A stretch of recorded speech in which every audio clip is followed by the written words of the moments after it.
A very warm welcome back to the Football Martin channel. It's Sunday and it's transfer show time. It's transfer speculation reaction. So we're going to react to all the latest transfer speculation. And there's some absolute nonsense in the press at the moment. And I want to react to some of the stories that I've seen. Some terrible, lazy journalism going on in the world of sports media right now. And we will put all of that to right in this evening show. We're going to be live now for around the next 25 to 30 minutes. At the back end of the show, we're going to cover Southampton related transfer speculation to start with. And as the show goes, I'll bring you guys in. You guys can get involved in the conversation as well. I will read out some of your comments as well. There'll be a little segment for the last sort of like 5 minutes. I will answer any of your questions live in this show this evening. Thank you all very much for joining me. If you're not a member, make sure you become a member, because I've been ranking every single Premier League away day that I did in the 24-25 Premier League season. And I've been looking at those atmospheres and I've been doing a ranking video. It goes out tonight at 9 p.m. It goes out to members only, exclusively for the first sort of 15 hours or so, then it go out to everybody. So, but if you're a member, you will get that before anybody else. So thank you very much to all my members here on the channel. Well, what a week it's been in the world of football. Two ex-Southampton managers both back in jobs this week. Russell Martin is back in a job. He's at Rangers, and even Jurek, who is the worst Southampton manager I've ever seen in my lifetime, he got another job. I can't believe he's got another job, but he does. He has another job at Atlanta. So he's back in the game as well. It's unbelievable, isn't it? You can have two terrible jobs that you do and then still end up with a big job in football. Quite incredible. But I'm sure there'll be loads of speculations between Russell Martin and ex-Southampton colleagues of his. And no surprise, one of those sparked up within around, 48 hours of him becoming the Rangers manager. Going to react to that story very, very shortly. But speculation this week has been quite quiet, and I don't expect much business at this moment in time. The window closes on Tuesday, but it reopens on the 16th. It's because of the Club World Cup. So it does close for a few days. Reopens on the 16th, and it will remain open right the way through to September the 1st. So it's going to be busy. I think once we get this little closure out the way, things will start to move as we get into the middle of this month, I would think. And I think Saints have to start moving fairly quickly, because the players will be back in training, probably 3-4 weeks' time, first pre-season friendly, with around a month's time down at Eastleigh. You need to start building your squad and getting it ready.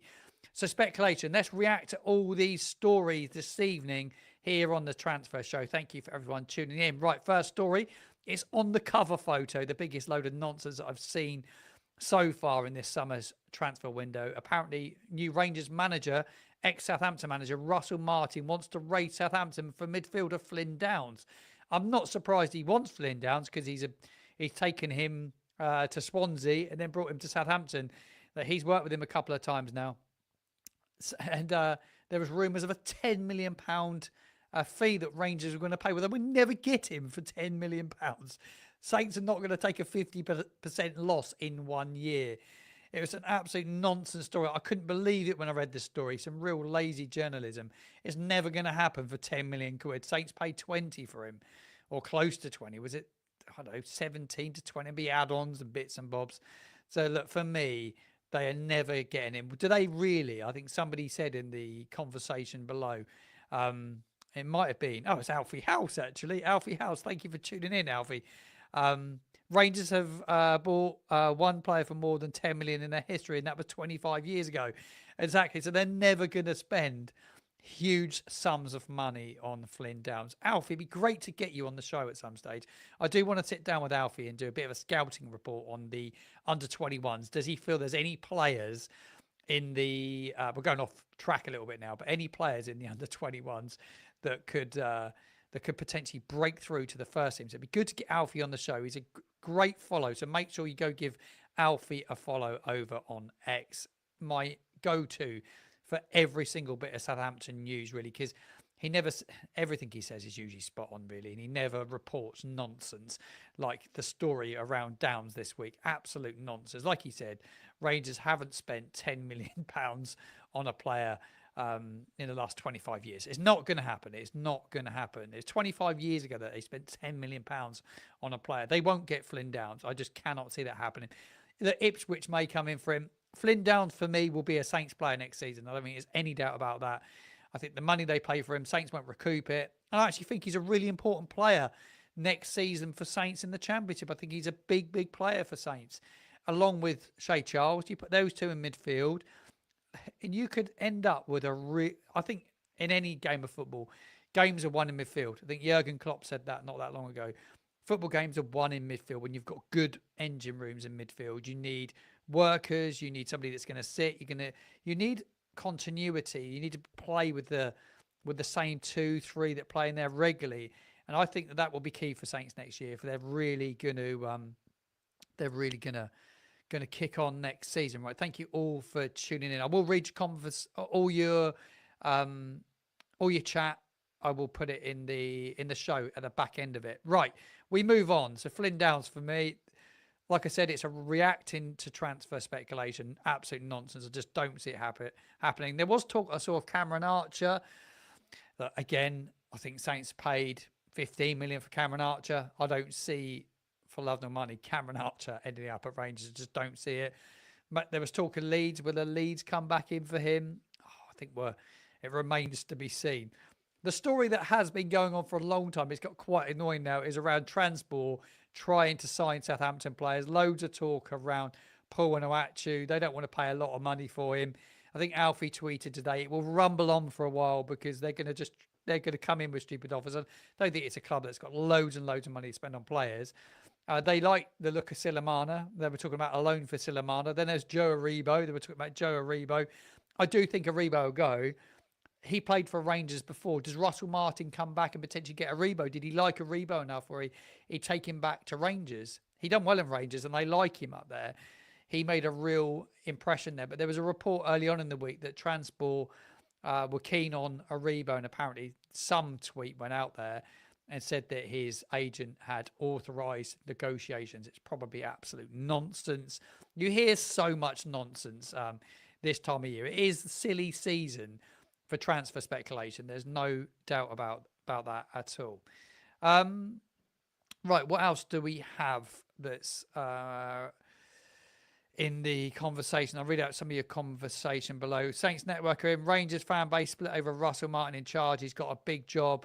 Yeah, I think he's got a big job. And somebody said on my TikTok page the other day, it's not bigger than being at Saints. But it is. It is a massive job. Yeah, the standard of football is probably not as good as the Championship. In terms of, for me, pressure, it's a real pressure job for him. Their fan base is pretty insane and it's pretty intense. It'd be interesting to see if he does come back for any Southampton players. I wish Martin all the best. I hope he does well, and I think he would have learned a lot from his time at Southampton. I heard Dragon Solak. I think Jim White had read a message out that Solak had sent him on his radio show in the week, and Solak felt that Martin will go on and do well, and he said it was a good fit. Remains to be seen. Talking about Scotland and players in Scotland now, Lawrence Shankland, he's available as a free agent. He was linked with Saints last summer. I've read loads of stories, and I'm just going to react to the stories that I've read, that Southampton and West Bromwich Albion are keen on him. Like you say, he's a free agent. He has been speaking with Hearts about a new deal. He's 29 years old. I don't think he really fits what Saints are looking for at this moment in time. The 29-year-old Scottish international scored 60 goals in 121 appearances for Hearts in all competitions. The vast majority of those goals, though, they came in the 22-23 season. Last season, he only scored 8 times in 38 games. I'm not sure that we will see him down at Southampton. Just don't see it at all. Give me your thoughts to that one as well. I know he had a really good season a couple of years ago, but don't see Shankland coming to Southampton. Barry said you can't hear me on YouTube. I think everybody else can, mate. So maybe just refresh the page. Maybe worth doing that. Right. What else do we have? Other speculation that I've read in the last few days. I do think there'll be some goalkeeper movement sort of right across the Premier League. I think there'll be loads of goalkeepers moving. Obviously, we have a goalkeeper that's going to be in demand. There's no doubt about that. We spoke about Aaron Ramsdale in my reaction show last week to a few stories that we heard. West Ham very keen, reportedly. Loads of reports reportedly everywhere. But I did see today, it was quite a good source, this one, that Arsenal were closing in on a deal to sign Kepa from Chelsea. I think it was Fabrizio Romano I read this one from. Long-term deal in place for Kepa to become backup to David Raya. They do need backup. 5 million release clause. So it doesn't look like he'll go back to Bournemouth. I think you may see that may pave way for Ramsdale to stay on the South Coast and end up at Bournemouth. I think that's quite a good fit for him. Look, there'll be loads of clubs in for him, but I think Bournemouth would be a good fit for Ramsdale. There's no doubt he's going, but it's just a case of where. But things will start to move in the next couple of weeks. Oxlade-Chamberlain I saw today. We always have this thing about going back for ex-players. I see that he's been eyed by Leicester City at this moment in time. His time in Turkey looks like it's coming to an end. That was in the Mirror today. I don't think it's an amazing source, but I did see that one going around last couple of days. Southampton, back to Southampton. We know that Walker Peters is leaving. Read a few articles last couple of days. He could end up at Arsenal. His contract is obviously coming up to expire. I believe it expires in June, so this month. Apparently there has been talks with Arsenal. How true that is, I don't know. He's not going to get any further. He's not going to be a regular, is he, if he goes to Arsenal? But it'd be a great move for him if he does end up there. There's no doubt about that. Make sure you get involved in the conversation below, and I will read out some of your comments now. I'm just going to jump into the comments here on the live. Thank you for watching. Really, really appreciate it. Who is I want to put a question out there, actually. The one player that you really want to see us get rid of. You can give me a player that you really want to see moved on. Someone please take Bazunu. I think the Bazunu will become a backup next year. I do think Saints will be in for a goalkeeper. There was actually a story that's on my list to read out. I think I've read it a couple of days ago that Saints were in for a goalkeeper. Maybe the Lazio goalkeeper that I saw a few days ago. Wolves are interested in him as well. Is it Christos Mandas, 23-year-old? There's been a few stories across social media that Saints and Wolves are interested in him. How true that is, we don't know. I think it's earlier. It's quite early to tell. Right, well, Alfie's in. Looking forward to seeing more of Charles going forward under Steele. Yeah, totally. I totally agree. I cannot wait to see Jay Charles next year. I think he's going to be absolutely immense. Was chained to the back for every time he played for Saints, having been profiled as a 6. Yeah, I totally agree. I think he's got a lot more to offer. And I think, don't you think, Alfie, under a manager such as Steele, great opportunity to bring out the best in Charles. He had such a good season Wednesday, scored for his national side a couple of nights ago as well. I think he has such a good future for us, and I really hope that we can get the best out of him. Really, really looking forward to seeing Jay Charles next season in a Saints shirt. I just don't believe, I think I've said it to you a few times, Alfie, as well. I'm not sure that Russell really trusted him in that last championship campaign. When Downes got injured, he didn't really trust him, and he kind of makeshift the midfield a few times. He played people out of position. I think he'd be a real key man for us next season. So really looking forward to seeing what happens there. Will Ryan Fraser make a return in the pre-season campaign? That'd be interesting to see. I think Stevens, Fraser and Downes will all be at Saints next year. Fraser still has a year remaining on his contract. He's in the second year, played hardly any part, did he, last season? Hardly any part at all. Hope he can find a bit of form. We know what he can do in the Championship, Ryan Fraser. I don't think there's any doubt we know what he can do. But obviously Saints didn't pay a fee for him. It will all depend, though, what Will Steele thinks of him. But I'm really looking forward to pre-season. I don't know about you guys. I'm really looking forward to pre-season. Loads of people talking about getting rid of Ben Brereton Diaz. Do you know what? When we signed him, I didn't think he was going to be as bad as he was going to be. I thought he'd be a squad player, but I didn't think he was going to be as bad as he was. It will be interesting to see what happens to him. What do we pay? $7 million for him. How do you get rid of Brereton Diaz? I think it could be really, really difficult. A lot of people talking about Bazunu. I think Bazunu's a young goalkeeper, still has a long way to go. I don't think, for me personally, my honest opinion, I don't think he is a number one next season. I just don't. I see him. I see us bringing in a goalkeeper. I've loved watching Ramsdale this season, and I've said it on loads of shows that I've been on. He's been the best Southampton goalkeeper I've seen since Antti Niemi, and I loved Niemi. I thought Niemi was quality during his time here. Look, I can show my age now, and one of the first goalkeepers I remember for Saints was Ian Andrews, a long, long time ago. And then I had the privilege of watching Tim Flowers, who was a brilliant goalkeeper back in the day, really, really good. And then with Bruce Grobbelaar, I've seen a lot of really good goalkeepers at Saints. We've had good goalkeepers throughout the years. I think previous years, I think Bazunu was a big gamble when we brought him in.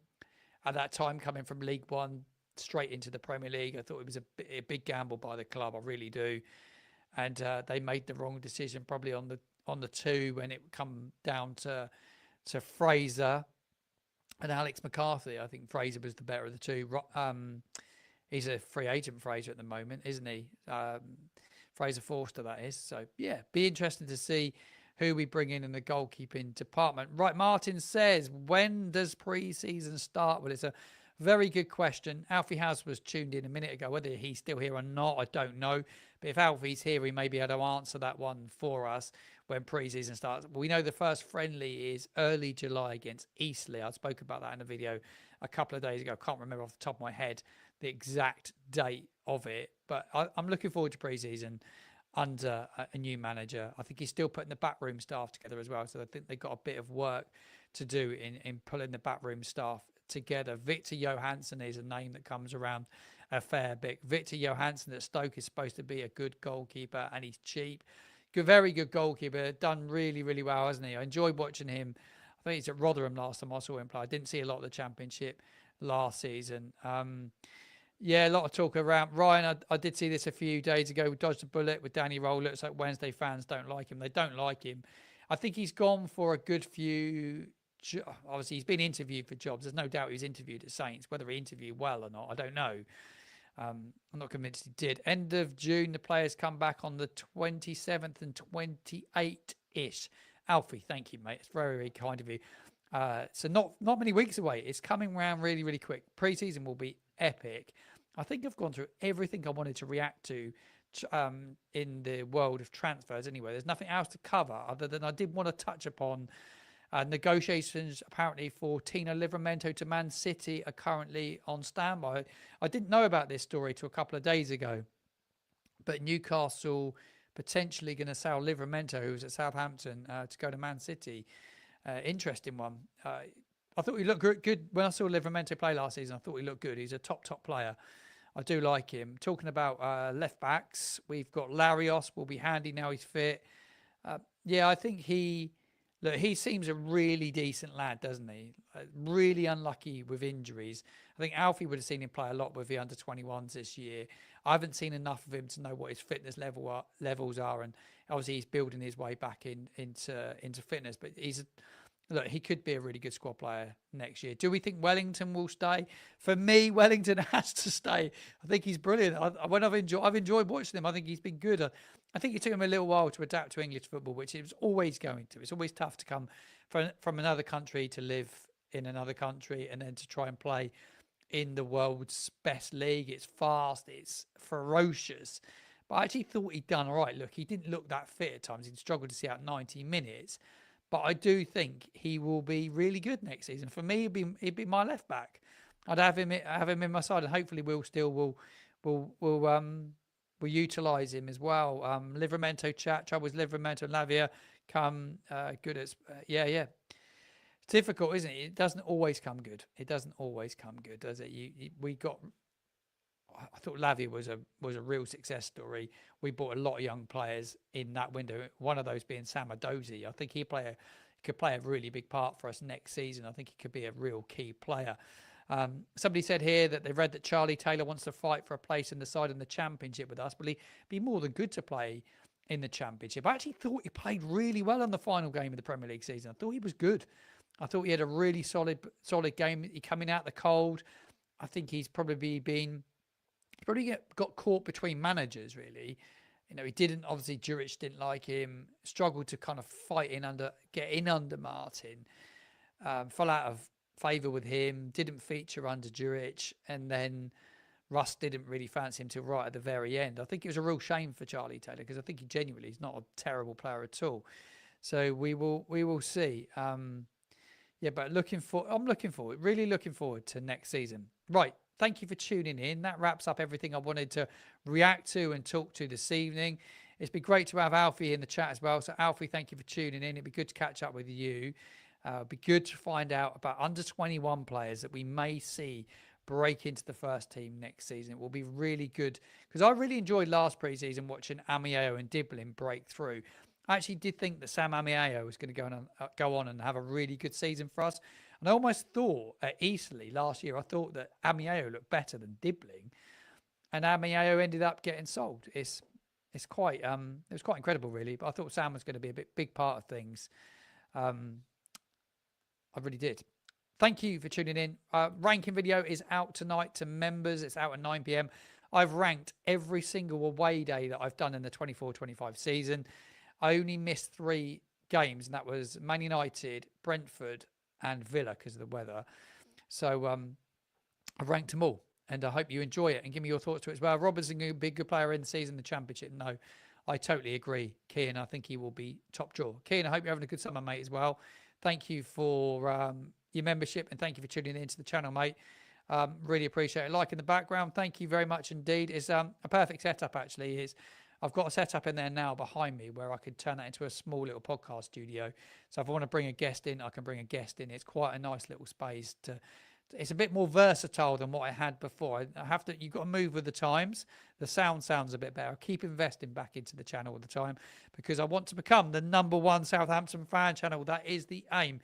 Make sure you give me a follow on all the social media platforms as well, at @footballmartin_. And a must follow for any single Southampton fan tuning in is Alfie House.